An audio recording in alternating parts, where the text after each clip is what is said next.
오늘 함께 보실 말씀입니다. 디모데후서 4장 9절에서 18절까지의 말씀 보겠습니다. 디모데후서 4장 9절에서 18절까지 말씀.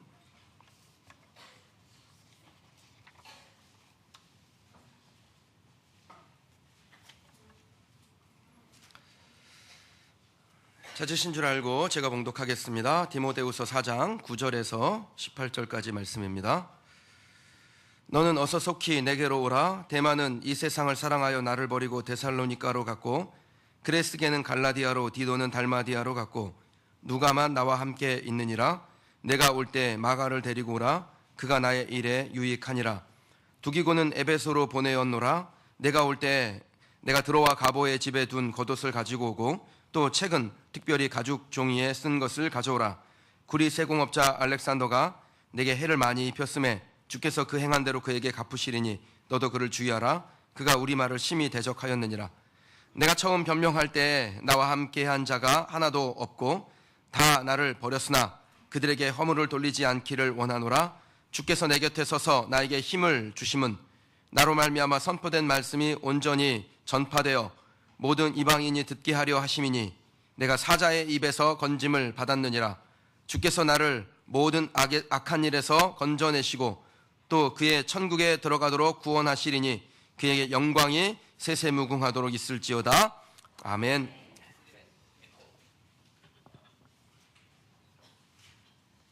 마지막 잎새가 떨어질 때라는 제목으로 말씀 나누도록 하겠습니다. 제가 여러분과 처음에 인사할 때 이렇게 인사했습니다. 저 한번 따라하시죠. 기도하는 사람은 기도하지 않는 민족보다 강하다. 네. 종교개혁자 존 낙스가 했단 말입니다. 영국 여왕이 얼마나 두려워했는지 몰라요. 이 한 사람을. 사실 별것도 아닌 힘없는 한 노인에 불과했는데 이 사람을 그렇게 두려워했습니다. 그럼 기도하는 사람이 기도하지 않는 다수보다 강한 겁니다. 그럼 우리 교회가 기도하는 교회 되기를 소원합니다. 예전에 어떤 선배 목사님께서요, 남자 나이가 40이 지나면 갱년기가 온다 이런 말을 한 적이 있습니다. 제가 그분이 원래 좀 말이 좀 많으신 분이었어요. 그래서 겉으로는 그래요? 그랬는데 속으로는 또 뻥친다. 또 갱년기는 남자가 무슨 갱년기야, 남자 갑바가 있지 무슨 막 이랬는데, 근데 제가 요즘 저를 보면서 40대 중반에 딱 들어가니까 그분이 했던 말이 자꾸 생각이 나요. 이게 진짜 있나? 막 이런 생각이 들어요. 전에는 정말 앞만 보고 열심히 달려가고 즐겁게 달려가고 그랬는데 안 되는 게 어딨냐?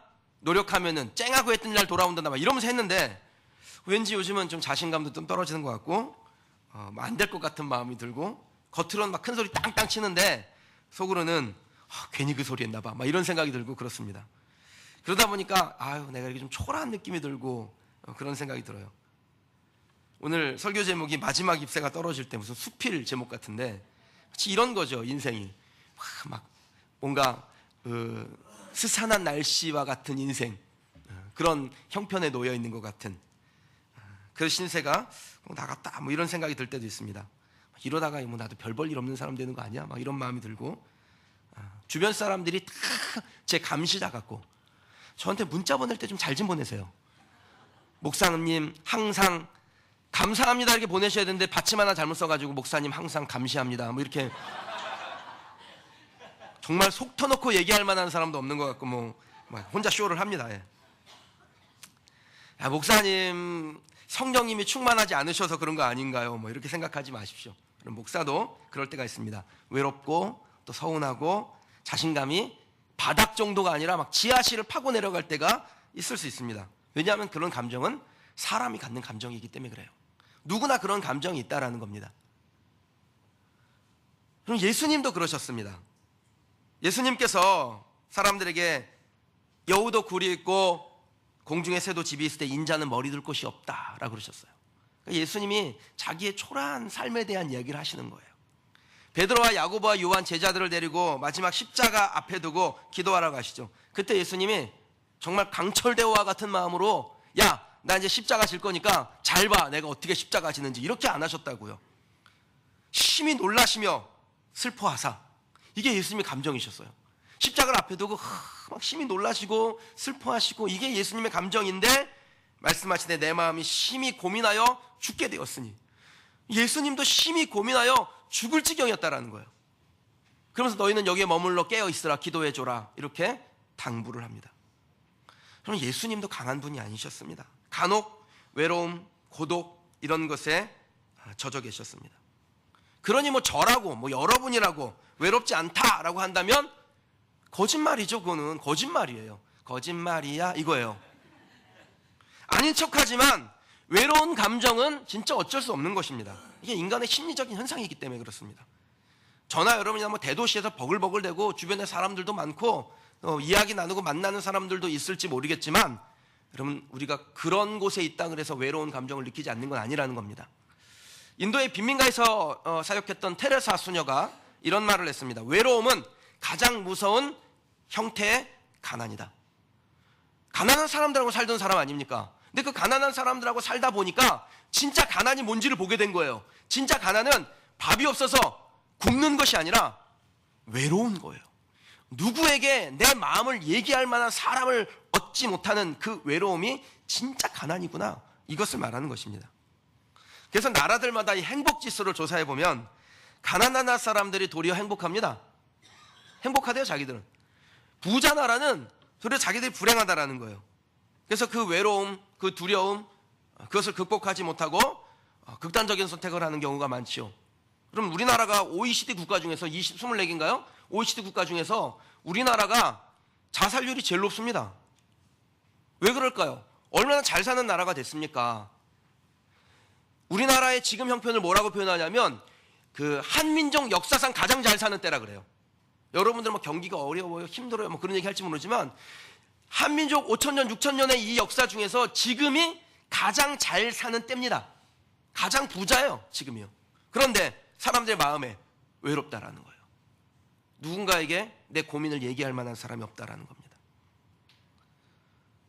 정신의학자인 폴 트루니에가요, 이 시대의 가장 그 절망적이고 만성적인 질환이 외로움이라고 그랬습니다. 많은 사람들이 이 질환, 절망적이고 만성적인 질환에 시달리는 거예요. 믿는 가정들도 뭐 그렇게 큰 차이 없습니다. 겉보기에는 아무 문제 없어 보여요. 부부가 나란히 교회에 오는 것 같고, 자녀들 신앙생활 잘하는 것 같고, 뭐 경제적으로 뭐 문제 없는 것 같고, 뭐 그래 보여요. 막 이쁘게 막 찍어 바르고들 오셨잖아요, 지금 다들. 그런데 그렇게 남들이 보기에는 문제가 없어 보이는데 사실은 그 안에 들어가 보면 문제들이 있다라는 겁니다. 깊은 곳에 뭐가 있습니까? 외로움이죠. 그래서 그 외로움을 달래보려고 뭐 합니까? 막 여기저기 막 빠져보는 거예요. 혹시 운동이든지 아니면 뭐 어떤 모임이든지 혹은 새로운 목표를 자꾸 정해가지고 그 목표로 달려가려고 하는, 그런데 몰입하려고 하는 경향이 있는 분들이 좀 심각하게 생각해 보셔야 돼요. 진짜 그 마음 깊은 곳에 외로움은 없는지.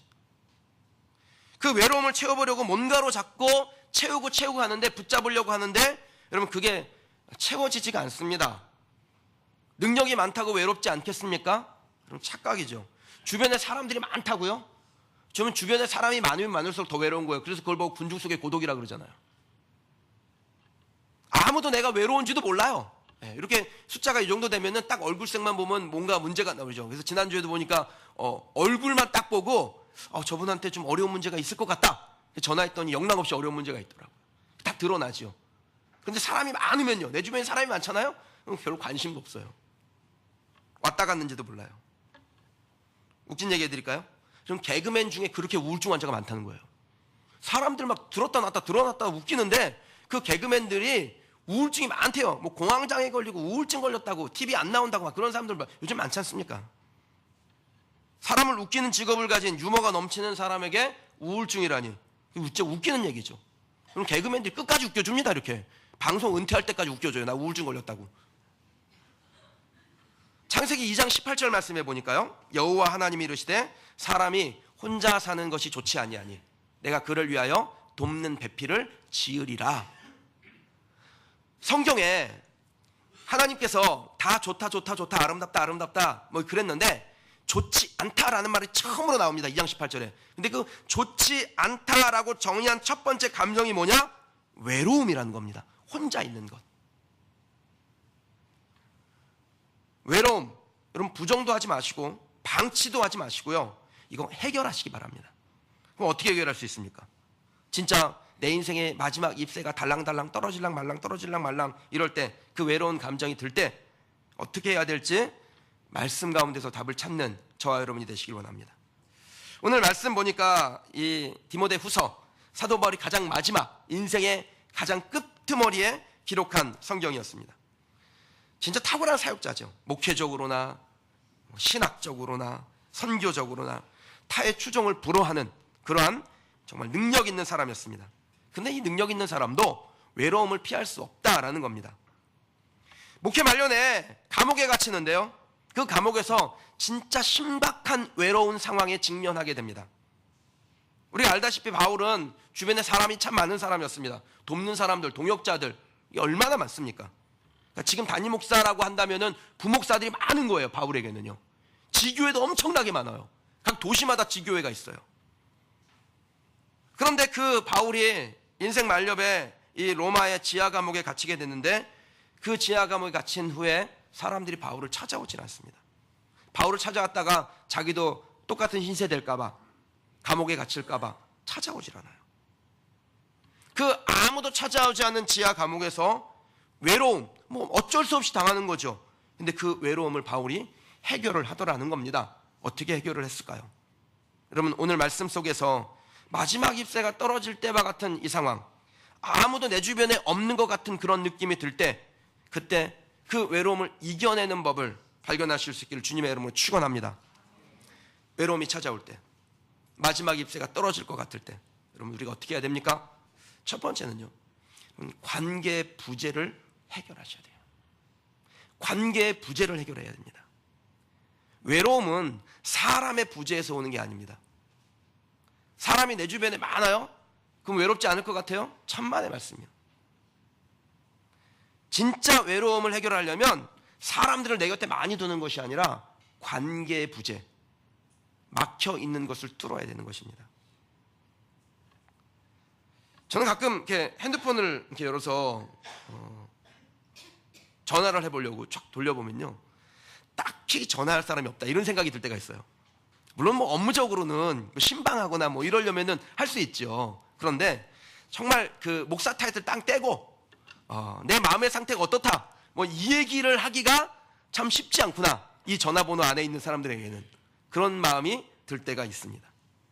수백 개의 번호가 저장되어 있는데 내 마음 툭 터놓고 얘기할 사람이 없는 거예요. 사람들은 많은데 저도 뭐가 있는 겁니까? 관계의 부재가 있는 거죠. 여러분들도 저와 다르지 않을 거라는 생각이 듭니다.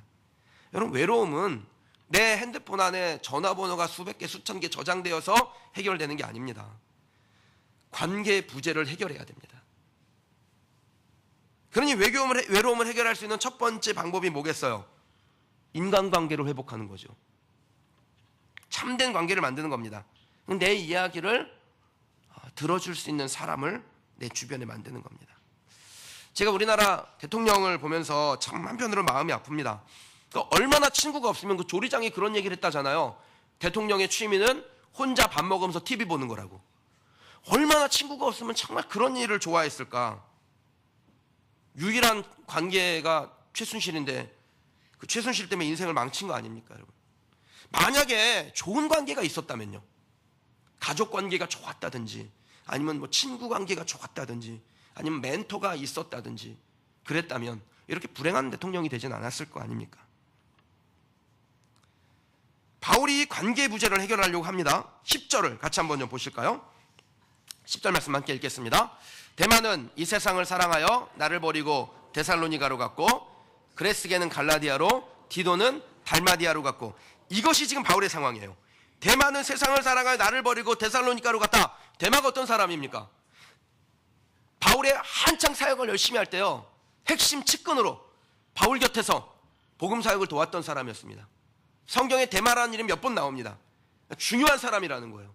얼마나 많은 사람이 바울 곁에 있었겠어요. 그런데 바울과 함께 성경에 기록된 이름이라면 정말 열심히 사역한 사람이에요. 믿을 만한 오른팔 왼팔. 그런데 그 사람이 바울을 버리고 도망갔다라는 거예요. 얼마나 충격이었고 외로웠겠습니까? 게다가 그레스게라는 사람은 갈라디아로 가고, 디도는 달마디아로, 지금 유고슬라비아죠, 흩어지는 거예요, 지방으로. 사도 바울을 버린 건 아니었습니다. 각자 사역에 너무 바빠요. 자기에게 맡겨진 교회가 있고 책임져야 될 영혼이 있으니까 글로 간 겁니다.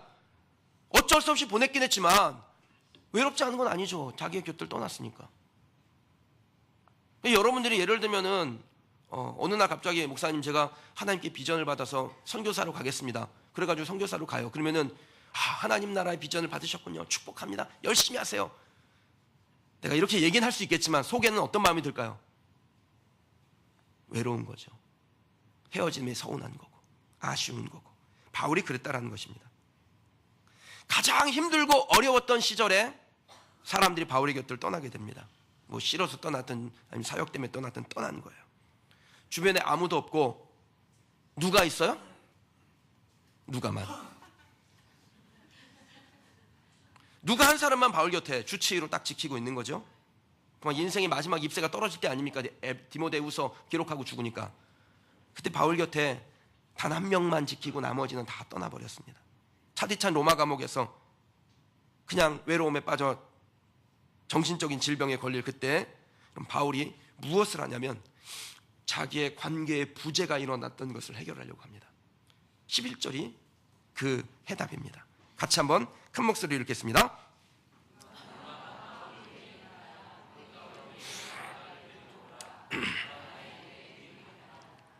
아멘. 그럼 디모데에게 나에게 올 때 마가를 데리고 오라라고 합니다. 사실 바울이 디모데 보고 오라 그러는 거는 그럴 수 있어요. 왜냐하면 아버지와 아들과 같은 관계예요. 바울의 후계자였으니까. 그러니까 디모데에게는 언제든지 와서 나와 함께 이 스승과 제자의 정을 나누자, 아들과 아버지의 정을 나누자, 그럴 수 있습니다. 여러분들도 그렇게 하셔야 됩니다. 어려운 일 있으시잖아요. 그러면 여러분 정말 그 어려움을 나눌 수 있는 사람하고 그 여러분의 어려움을 나누시기 바랍니다. 도움을 청하십시오. 간혹 제가 성도님들한테 뭐 어려운 일 없으세요? 그러면은 어려운 일 있는 거 알고 물어보는데 저는 어려운 일이 없는 사람한테는 어려운 일 있으세요라고 묻지 않습니다. 어려움이 있으니까 물어보는 거예요. 근데 직접 대면해서 어려운 일 있죠. 딱 그렇게 말하기가 좀 그러니까 어려운 일 없으세요? 라고 물어보면 너무나 멀쩡하게 저는 전혀 어려움이 없습니다. 이렇게 대답을 하세요. 어려움이 있는데 얘기를 해야 되는데 그래서 풀어야 되는데 같이 기도하고 이 얘기를 안 하는 거예요. 그거 하셔야 돼요. 바울이 한 거니까. 근데 이 바울이 디모데만 부른 게 아닙니다. 누구를 데리고 오라고 하냐면 마가를 데리고 오라라고 말합니다. 이 마가가 어떤 사람이었습니까? 마가는 바울에게 별로 좋은 기억의 사람이 아니에요. 1차 전도여행을 떠날 때 바울이 바나바와 함께 복음을 전하러 갑니다. 그때 동행했던 한 사람이 있었는데 마가라는 사람이었습니다. 근데 이 마가라는 사람이 전도여행을 하다 보니까 너무 힘들어요. 그래서 밤빌리아라는 곳에서 도망가 버렸습니다. 마가가 도망가고 나니까 바울과 바나바가 짐을 2배로 짊어져야 되는 거죠. 그리고 전도여행을 마치고 돌아왔는데 바울의 마음에 뭐가 있냐면 마가에 대한 배신이 있는 거예요. 마가 나의 배신자, 복음을 저버린 자, 막 이런 안 좋은 감정이 있었습니다. 그러다가 얼마 있다가 바울과 바나바가 이제 2차 전도여행을 떠나자라고 결정을 하고 전도여행을 하려고 하는데 바나바는 누굴 데려가려고 하면 마가를 데려가려고 그래요. 왜냐하면 또 마가가 바나바의 조카였거든요. 거기다가 마가가 괜찮은 사람은 괜찮은 사람이에요. 도망은 갔지만. 그러니까 마가를 데려가자. 그런데 바울은 그 앙금이 있어서 난 절대로 마가랑 가면 같이 안 가겠다고. 바울과 바나바가 거기서 심하게 다투게 됩니다. 그럼 바울과 바나바가 몇 년간 쌓았던 정이에요. 바나바가 바울을 데려다가 안디옥에서 같이 사역을 하고 예루살렘까지도 같이 데려오고 그렇게 깊은 정을 나눴던 사람이었습니다. 그런데 마가 때문에 바나바와 싸우고 헤어져 버렸어요. 바울의 마음에 뭐가 있었겠습니까? 나의 절친 바나바와 헤어지게 만든 사람이라는 마가에 대한 안 좋은 감정이 있는 겁니다. 마가는 또 어떤 감정이었겠어요? 뭐 처녀가 애를 낳아도 할 말이 있다 뭐 이런 말이 있는데 마가도 자기도 할 말이 있는 거예요. 마가 입장에서 보면은 바울이 야속한 거죠. 그거 잘못 한 번 했다고 그렇게 사람을 매몰차게 내치나? 뭐 이런 마음이 있었겠죠. 두 사람 사이에 뭐가 있습니까? 관계의 부재가 있습니다. 둘 다 열심히 주를 위해 선신을 했지만 서로 외면하고 관계하지 않고 문제가 있는 거예요. 그런데 바울이 그 관계가 편하지 않았던 마가를 데려오라고 합니다. 뭐 한 겁니까? 관계의 부재를 해결하려고 하는 것입니다. 바울은 그 외로움의 문제를 사람이 많다고 돼서 해결되는 것이 아니라 관계를 해결할 때, 무너진 관계를 다시 회복할 때 죽기 전에 이 마가와 내 관계를 회복해야 내가 마음이 편하고 나의 이 외로움이 극복될 수 있겠구나, 이것을 바울이 안 것입니다.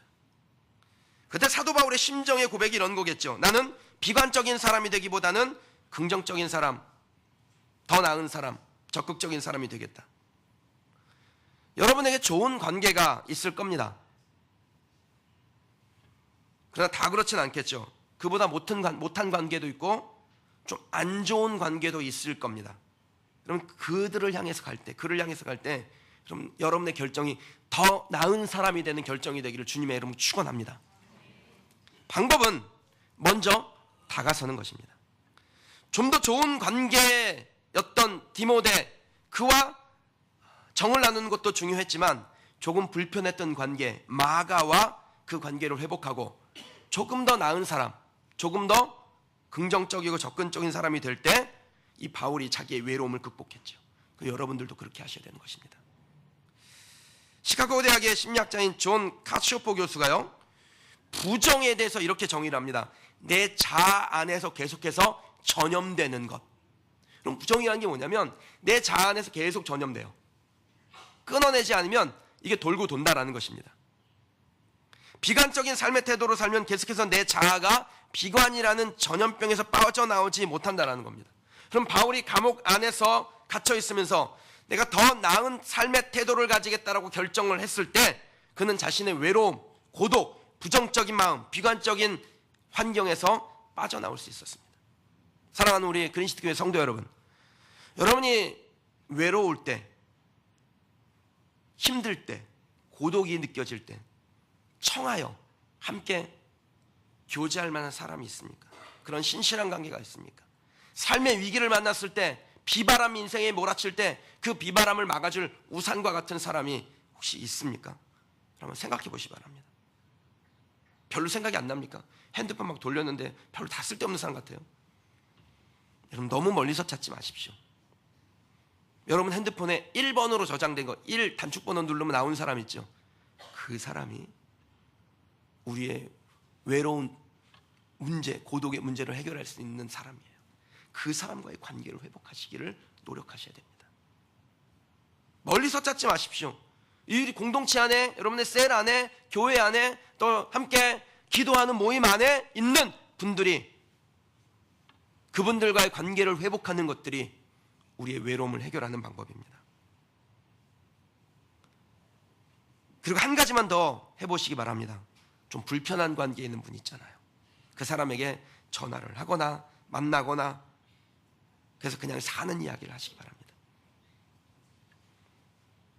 사도 바울은 좋은 관계였던 디모데와만 만난 것이 아니었습니다. 조금 불편했지만 마가를 찾았습니다. 그 사람과의 관계를 회복하려고 했고, 그로 인해서 그는 외로움을 극복할 수 있게 되는 것입니다. 세계적인 그 학자이자 또 목회자인 고든 맥도날드 목사님이요, 나이가 든 후에 자신이 심각한 판단착오를 했다는 것을 발견하고 이렇게 말합니다. 나의 판단착오란 옛 친구들과의 우정을 그대로 간직하고 또한 새로운 친구들을 사귀려고 조금 더 노력하지 못한 것이다. 그랬다면 나는 더 좋은 남편, 좋은 친구, 더 좋은 아버지가 될 수 있었을 텐데 시간이 너무 지난 후에야 깨닫게 되었다. 이런 말을 합니다. 여러분 교회 안에서 좋은 신앙의 친구들, 멘토, 동역자 만나시기를 주님의 이름으로 축원합니다. 없다면 어떻게 하시겠어요? 개발하셔야죠. 찾아가서 만드셔야 돼요. 우정이라는 것이 저절로 생겨나는 것이 아닙니다. 우정은 찾아가서 발전시키고, 그리고 마치 나무를 가꾸듯이 물을 줘가면서 그 키우듯이 계속해서 가꿔 나가는 것입니다. 그래서 어떤 관계든 좋은 관계는 뭐가 필요할까요? 노력이 필요하죠. 나는 가만히 있는데 저 사람이 나와서 나의 모든 것들을 해결하면 좋겠다. 아니 뭐 그러면 좋겠죠. 예. 간혹 그런 경우도 있습니다. 무지하게 적극적인 사람들은 그렇게 해요. 그리고 목사님들은 그렇게 하려고 노력을 해요. 저도 좀 저와 속상하게 한 사람 있잖아요. 그러면 2, 3일은 연락 안 합니다. 요즘 애들 말로 저도 쌩을 좀 깝니다. 그런데 시간이 지나면 제가 문자 보내요. 그러다 보면은 적극적으로 누군가 달려들면 관계가 회복되고 편안해지고 또 하나님께서 주신 은혜를 누리게 되는 것입니다. 적극적으로 가야 돼요. 내가 커피도 사고 밥도 사고 영화도 보자고 하고 경조사도 쫓아다니고 뭐 그러는 중에 관계가 되는 것이죠. 노력한다고 다 좋아지는 건 아닐 겁니다. 뭐 안 되는 사람도 있어요. 노력은 했는데 돌아오는 게 전혀 없어요. 그런데 여러분, 우리의 수고는 반드시 씨 뿌리는 자의 비유와 같습니다. 씨 뿌리는 자의 법칙이 그대로 적용됩니다. 우리의 인생에는요. 그래서 여러분들이 노력을 하면, 씨를 뿌리면 그때는 다 좋은 결과를 얻지 못할 수도 있어요. 그런데 언젠가 30배, 60배, 100배로 결실을 맺게 된다는 것입니다.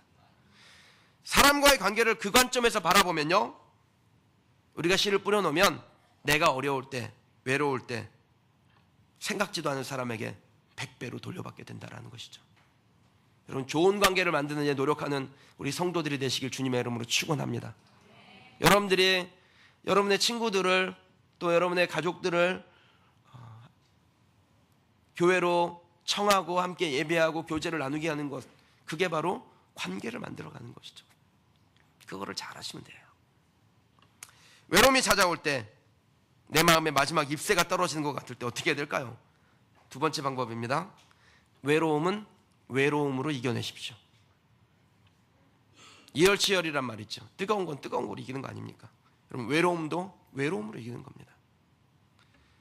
인생이 외롭다 그래가지고 매번 그때마다 사람 불러내가지고 인간관계로 모든 걸 해결하려고 하는 것은 도리어 우리의 외로움을 가중시킬 수 있습니다. 그건 좋은 방법 중에 하나예요. 그러나 그 방법으로만 하면은 극복이 안 된다는 거죠. 진짜 외로울 때는요, 외로움으로 직면하는 겁니다. 서양 속담에 이런 말이 있습니다. 만일 인생이 당신에게 레몬을 주거든, 쓰라린 고통을 주거든, 당신은 그 레몬으로 달콤한 레모네이드를 만들라. 그러면 인생의 고통이 찾아오고 외로움이 찾아오고 고독이 오고 이럴 때 좋은 게 뭔 줄 아세요? 좋은 사람들과 관계를 만드는 것도 방법이지만 진짜 좋은 방법은 그 고독의 시간을 창조적으로 즐기는 겁니다. 13절에 한번 말씀을 보시죠. 바울이 어떻게 하는지 함께 읽겠습니다. 내가 올 때, 또 책은 특별히 가죽 종이에 쓴 것을 가져오라. 아멘. 그럼 바울이 디모데에게 무엇을 부탁하냐면, 디모데, 네가 와가지고 나와 좀 교제하길 원해. 인간관계를 더 마가도 데려와. 인간관계 회복해서 이 나의 외로움을 잘 극복할 거야. 이거 말고 또 하나 제안을 하는데, 네가 올 때 책을 가져와라. 하나님의 말씀 기록된 것을 가지고 오라. 바울이 그 감옥 안에서 외로운 그 시간에 책을 읽고 하나님의 말씀을 더 깊이 공부하고, 그래서 하나님의 진리를 깨닫고자 했다는 겁니다. 건설적인 시간을 갖는 거예요. 여러분, 역사적으로 위대했던 사람들이 감옥에 갔다 온 사람들이 많습니다. 뭐 사기쳐서 뭐 이런 게 아니라 사상 때문에 감옥에 갔다가 온 사람들이 참 많아요. 근데 그 사람들이 감옥 안에 했던 일이 뭐냐면 그냥 시간을 죽이는 게 아닙니다. 그 감옥 안에 거의 독방에 갇히는데, 그런 사람들은요, 그 독방 안에서 자신의 인생의 외로움을 어떻게 극복하느냐? 외로움으로 직면한다라는 거예요. 그 외로운 시간에 자기를 성찰하고 자기를 발견하고 삶의 의미를 더욱더 풍성하게 만드는 일을 합니다. 우리나라도 독재 정권이 있던 시대니까 그런 분들이 꽤 있지요. 그 중에 한 분이 그 신영복 교수라는 분이 있습니다. 얼마 전에 돌아가셨는데, 사상범으로 잡혀가서 무기징역 선고받고 20년 복역했습니다. 그리고 이제 풀려나서 사면복권된 다음에 성공회대 교수로 있다가 최근에 돌아가셨는데, 이분이 글씨를 잘 쓰잖아요. 그래서 처음처럼이라는 글씨를 쫙 써가지고 그게 소주에 딱 붙어가지고, 또 정치적으로 또 무슨 뭐 이렇게 보수적인 사람들은 소주에 무슨 뭐 소주가 대부분 다 아무리 봐도 흰색이던데 소주가 빨가니 뭐 어쩌니 그래가지고 안 먹고 뭐 이런 일도 있는데, 어쨌든 뭐 그런 걸 떠나서 이분이 이 감옥 안에서 휴지 혹은 뭐 골판지 막 이렇게 뭐 신문지 여기다 깨끗이 글을 썼습니다. 자기를 돌아보는 거죠. 자기가 왜 이 감옥에 갇혀 있는지, 자기를 성찰하면서 그 썼던 글들, 가족들에 보냈던 편지들을 모아서 책을 한 권 출판했는데 감옥으로부터의 사색이라는 책입니다. 진짜 자기의 깊은 성찰이 담겨져 있는 것이죠. 근데 이 신영복 교수가 무슨 이야기를 하냐면, 내가 감옥에 가보니까 그 감옥이 나의 인생의 교실이더라, 그런 말을 합니다. 사람과의 관계가 무엇인지 거기서 배웠고, 가족이 얼마나 소중한지 거기서 배웠고, 자유가 무엇인지 거기서 배웠고, 누군가를 돕는다는 것이 무엇인지 거기서 배우고, 바로 그곳에서, 단절된 곳에서 진정한 자아 성찰 관계를 배웠다라고 그는 말합니다. 그럼 사도 바울도 똑같은 일을 합니다. 바울이 12권 혹은 11권의 성경을 기록했다라고 전해지는데, 그 중에서 목회 서신은 진짜 기가 막힌 거예요. 그 2000년 전에 쓴 그 글이 2000년 후에 지금에 봐도, 야, 기가 막히구나. 어떻게 2000년 후에 일어날 일들을 2000년 전에 그렇게 정말 세밀하고 정확하고 명확하게 기록해 두었을까, 이런 생각이 듭니다. 특히 에베소서, 빌립보서, 골로새서, 빌레몬서 이 네 권을 옥중서신이라고 합니다. 감옥에 갇혀서 쓴 거예요. 근데 그 감옥에 갇혀서 이 성경을 기록하는데, 제가 2000년 후에 대한민국에서 목회하는데, 대한민국에서 이 신앙생활하는 성도들이 어떠한 삶의 모습을 살고 있는지, 그들에게 무엇을 전해야 되는지를 벌써 2000년 전에 바울이 그 감옥에서 기록해놨다라는 거예요. 어떻게 이것이 가능했을까요? 어떤 이런 깊이 있는 성경의 묵상들이 바울을 통해서 일어난 것일까요? 그가 감옥에 갇혀 있는 그 외로운 시간들을 절망하거나 비관하거나 혹은 사람들을 만나가지고 뭐를 해야지 이런 게 아니라, 하나님의 말씀 가운데 깊이 들어가는, 정말 시간을 건설적으로 잘 활용했기 때문에, 그 외로움에 직면해서 외로움으로 이겨냈기 때문에 그렇게 아름답고 깊이 있는 성경을 성령을 통해서 기록할 수 있었다는 것입니다. 혹시 여러분 외로움이 찾아오면 여기저기 다니면서 순간적인 외로움을 넘겨보려고 하지 말고, 그 외로움과 정면으로 부딪혀서 그 안에서 진짜를 발견해 보시기 바랍니다.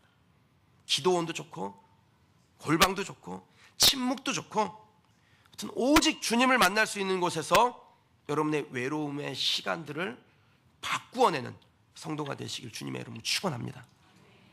외로움 극복한다 하시고 이 사람 저 사람에게 전화 걸고 내 외로움을 이렇게 주저주저 말하는 거요, 이건 몇 번은 효과가 있을지 모릅니다. 그런데 계속해서 반복하지 않습니까? 그럼 그 전화 받는 사람이 더 이상 위로하지 않으려고 합니다. 전화를 피해요. 인생이 더 초라해지는 것입니다. 내 외로움을 달래보려고 TV를 켜고 이 채널 저 채널 돌려봐야 그러면 해결 안 됩니다. 여러분 아시다시피 TV라는 게 뭐냐면, 자기가 할 말을 다 한 다음에 물건을 파는 게 TV입니다. 꼭 그러잖아요. 막 드라마하고 뭐 쥐가 하고 싶은 일 다 하다가 마지막에 뭐 나옵니까? 물건 팔잖아요. 월남전 때 미군들이 포로로 많이 잡혔었는데, 이게 한 길게 포로로 잡혀있던 사람도 7년 이상 포로로 잡혀있는 사람도 있었습니다. 근데 그 포로로 잡혀있으니까 얼마나 무료합니까? 아무것도 할 게 없고. 근데 그 포로 중에서 그래도 지휘관이라는 사람이 자기 부하들에게 그런 이야기를 했어요. 포로로 잡혀있는 동안 그냥 무료하게 보내지 말고 무엇이든지 배워라. 그 사람들이, 포로들이 이제 배우기 시작했어요. 어떤 사람은 기타를 잘 치는 병사에게 기타를 배웠습니다. 감옥에 기타가 있었겠어요? 그냥 막대기, 널판지 같은 막대기 주워다가 줄 6개 긋고 그냥 손으로 잡아가면서 막 그냥 상상하면서 하는 거죠.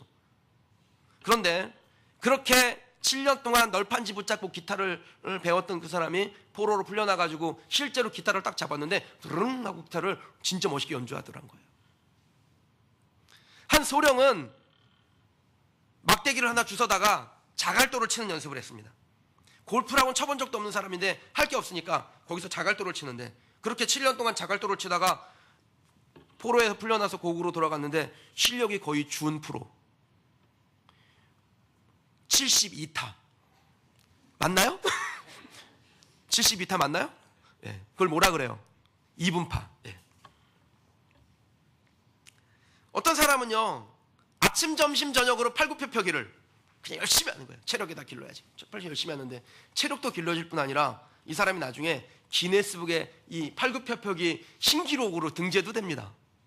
그러니까 외로움의 시간이었고 고독의 시간이었지만 그 시간을 건설적으로 사용한 사람은 인생의 후반전이 바뀌어지게 되라는 것이죠. 요즘 그 일찍 조기 은퇴하는 사람들 많습니다. 명퇴하고요. 5, 60대 남자들 할 게 없으니까 집에서 뭐 합니까? 아침 차려라, 아침 먹고 신문 보고, 점심 차려라, 점심 먹고 TV조선 보다가, 저녁 차려라, 저녁 먹고 뉴스 드라마 다 보고, 그러자고 아침에 일어나서 아침 차려라, 요거 하지 않습니까? 그래서 이런 사람들은 뭐라 부르냐면 삼식이 새끼라 그래요. 매일 집에서 삼시세끼를 먹는다 그래가지고. 그럼 삼시세끼 다 챙겨 먹는 게 나쁜 겁니까? 챙겨 먹어야죠. 그런데 그 삼시세끼를 아내한테 챙겨달라 그러지 말고 자기가 직접 요리를 배워서 스스로 요리를 해보세요. 그럼 그 사람 보고 뭐라고 부릅니까? 셰프라 그러는 거예요. 셰프. 그러니까 간단해요. 삼시세끼를 집에서 다 같이 먹는데 어떤 사람은 삼시세끼가 되고 어떤 사람은 셰프가 돼요. 그리고 셰프가 되면은 아내한테 사랑도 받죠. 자녀들한테 사랑도 받죠. 그리고 자기의 외로움을 더 건설적으로 이겨내고 누군가에게 좋은 일을 할 수 있지 않습니까? 제가 이 설교를 준비하는데 마음에 찔렸어요. 예전에는 막 고구마탕도 해주고 막 애들한테 뭐 막 이것저것 해주는데 요즘은 통 안 하는데, 내가 이 얘기를 하면 아내가 아이고 우리 뭐 담임 목사가 삼식이 새끼네 이럴까봐. 여러분, 외로움으로 직면해서 건설적으로 이겨내는 여러분 되시길 주님의 이름으로 축복합니다. 외로움이 찾아왔을 때 내 마음에 마지막 잎새가 떨어지려고 그럴 때 그럼 어떻게 하면 될까요? 세 번째요. 여러분, 그 외로운 그 순간에 하나님의 임재를 경험하시기를 축복합니다. 활빈교회 설립자인 김진홍 목사님이 청계천에서 빈민사역을 하다가 군사정권에게 밑보여가지고 감옥에 가신 적이 있습니다. 독방에 딱 갇혀가지고 있는데 살을 베는 듯한 그 칼바람이 막 감옥 안으로 들어오는데 너무너무 추워가지고 덜덜덜덜 떨다가 더 추워서 안 되겠다, 성경에서 불이라는 단어를 찾아 읽어야겠다. 그리고 성경에 불이라는 단어가 나오는 부분을 막 찾아 읽었어요. 그러다가 누가복음 12장 49절 말씀을 읽게 됐습니다. 내가 세상에 불을 던지러 왔노라. 그럼 이 세상에 불을 던지러 왔노라 라고 말씀하신 게 뭐예요? 성령의 불을 말하는 거지 않습니까? 근데 김진홍 목사님이 그때 뭐 젊은 목사님이니까 뭐 그런 거 따지고 말고, 예수님 세상에 불을 던지러 왔다 그러는데 내 감옥 안에도 불을 하나 좀 던져주십시오. 얼어 죽겠습니다. 그렇게 그냥 간절하게 기도를 했다라는 거예요. 신학적으로 문맥적으로 다 틀린 얘기입니다. 그런데 얼마나 절박하게 기도를 했던지, 기도하고 있는데 진짜 하나님께서 불을 주신 거예요. 감옥이 완전히 뜨거워지고 주위가 다 사라지고 그 차가운 시멘트 바닥이 차가운 시멘트 바닥처럼 느껴지지 않게 됐다는 겁니다. 주님이 말씀하신 불은 그 불은 아니었습니다. 뭐 따뜻한 불, 이건 아니에요. 우리의 마음에 하나님의 임재를 경험하는, 성령의 임재를 경험하는 것이죠. 그런데 김진홍 목사님이 그렇게 무식하게 구했는데도 하나님께서 무엇을 주시냐면 임재를 주시는 거예요. 하나님의 임재를 경험하게 되는 거예요. 하나님의 임재를 경험하게 되니까 어떻게 됩니까? 자기의 육신의 문제, 삶의 문제가 더 이상 문제로 다가오지 않게 되더라는 것입니다. 본문에 사도 바울도 비슷한 경험을 합니다. 모두가 자기를 떠나가 버렸습니다. 로마 지하 감옥에서 진짜 외로움의 시간을 보내는 거예요. 근데 그는 그곳에서 무엇을 경험하냐? 하나님의 임재를 경험합니다. 그 하나님의 임재를 경험하고 나니까 자기의 육신의 고난, 서운함, 속상함, 나를 버렸던 사람들에 대한 배신감, 그런 사람의 감정들을 다 잊어버리게 되는 것이죠. 16절 말씀 한번 보실까요? 16절 같이 읽겠습니다. 내가 처음 변명할 때 나 함께한 자가 하나도 없고, 아멘. 내가 처음 변명할 때, 재판 받을 때요. 처음에 로마 황제 앞에서 받을 때, 재판을 그 2번 받는데 첫 번째 재판이죠. 그 재판 받을 때 나와 함께한 자가 하나도 없고 다 나를 버렸다. 이게 바울의 상황이었습니다. 얼마나 외로웠겠습니까? 로마가 바울에게 뭐 익숙한 것도 아니고, 황제 앞에 재판을 받는데 그 재판을 받을 때 요즘 같으면 이제 변호사를 사지 않습니까? 근데 그때는 어떻게 했냐면 가장 친한 친구가 변호를 해줘요. 그러니까 예를 들어서 제가 문제가 생겨가지고 황제 앞에서 재판을 받으면 이치영 집사님이 저를 변호해야 되는 거예요. 그런데 바쁘다고 도망가 버린 거예요. 그러면은 서운할까요, 안 서운할까요? 무지하게 서운한 거예요. 바울이 딱 그랬다라는 것입니다. 로마의 교인들이 변호해 줄 것처럼 하다가 이게 정말 잘못하다가는 자기도 갇혀가지고 목이 날아갈지도 모르니까 다들 슬금슬금 피해버린 것입니다. 간슬게 빼줄 것처럼 해다 결정적인 순간에 배신당할 때 여러분 극도의 외로움, 고독, 그런 감정을 느끼게 되죠. 그때 바울이 자신을 버린 동역자들을 향해 그들이 나를 버렸으나 그들에게 허물 돌리지 않기를 원하노라 이렇게 말합니다. 그럼 그 이유가 어디에 있겠습니까? 바울이 전혀 인간적인 그런 감정을 느끼지 않는 사람이기 때문에 그래요? 여러분 바울은 진짜 인간적인 감정을 잘 느낄 사람이에요. 왜냐하면 다혈질이거든요. 근데 그가 자기를 버린 사람들을 용서하고 그들에게 허물을 돌리지 않는다라고 말하는 이유가 있지요. 17절에 나옵니다. 함께 읽겠습니다. 주께서 내 곁에 서서 나에게 힘을 주시면 나로 말미암아 선포된 말씀이 온전히 전파되어 모든 이방인이 듣게 하려 하심이니 내가 사자의 입에서 건짐을 받았느니라. 아멘. 그럼 바울이 자기를 버린 그 로마 교인들에게 허물이 있음에도 불구하고 내가 그것들 기억하지 않는다, 용서했다, 난 다 이해한다 라고 말하는 것이 이유가 뭐예요? 주께서 나와 함께 하시기 때문에. 임재지요. 하나님의 임재를 경험하니까 서운한 감정, 외로움, 고독 다 놓을 수 있게 되었다라는 것입니다.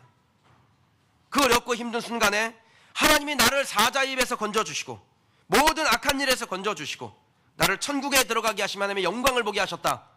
이게 바울의 고백입니다. 외로운 순간에도 하나님의 영광을 보며 천국에 대한 소망을 가지며 모든 인간적인 그 서운한 감정들을 내려놓을 수 있게 된 것, 하나님의 임재를 충만하게 경험하기 때문이죠. 여러분 예수님도 십자가 달리실 때 가장 외로운 순간이셨습니다. 3년 동안 데리고 다녔던 제자들이 다 모른다고 배신하고 도망가고, 성경에 12명의 제자라고 나오지만 사실 제자가 되게 많죠. 더 많은 제자들이 있는데 예수님을 변호한 사람이 없습니다. 따라 나선 사람이 없습니다. 일주일 전까지만 해도 종려나무 딱 꺾어가지고 예수님에게 흔들면서 환영했던 사람들이 이제는 내가 하나님의 아들이면 그 십자가에서 내려와 봐라 조롱하고 침뱉고 모욕할 때 예수님께서 어떤 감정이셨습니까? 서운하고 외롭고 두렵고 그러셨나요? 예수님 십자가상에 이런 말씀하시죠. 주여 저들의 죄를 용서하여 주옵소서. 바울이 내가 나를 배신했던 사람들에게 허물을 돌리지 않는다라는 것과 같은 말입니다. 그렇게 하실 수 있었던 이유가 뭡니까?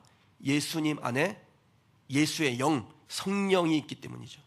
그러니까 임재가 일어났기 때문에 그런 고백을 할 수 있는 것입니다. 사랑하는 성도 여러분, 혹시 여러분 가운데 사람 때문에 서운하신 분이 있어요? 사람 때문에 속상하신 분이 있어요?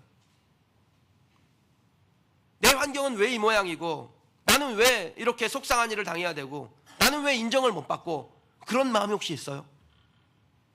여러분 그때, 그 외로울 때, 그 서운한 마음이 들 때, 그때가 주님이 사인 주시는 거예요. 무슨 사인입니까? 내가 너에게 임재하겠다는 사인이에요.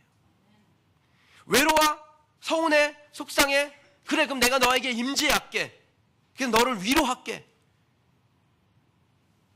주님의 강력한 임재가 일어나겠다는 신호입니다. 문 두드리시는 거예요. 열면, 그 문 열면 주님을 경험하게 될 줄 믿습니다. 주님은 우리의 모든 외로움을 이해하시고 도우시는 분이세요. 주님이 저와 여러분을 도우실 줄 믿습니다. 그럼 임재는 광화문 광장에 나타나는 게 아닙니다. 시끄러운 데서 아니에요. 하나님을 직면하는 곳에서, 기도의 골방에서, 외로운 자리에서, 그곳에서 주님을 만나겠다라고 마음의 결정을 하고 내 마음을 열면 주님의 임재가 일어나고, 임재를 경험하면 여러분 우리의 삶에 일어나는 모든 인간적인 외로움, 고독, 두려움, 서운함들은 극복하게 되는 것입니다. 전 여러분들이 그렇게 되길 주님의 이름으로 축원합니다. 같이 찬양 하나 좀 하고 싶습니다.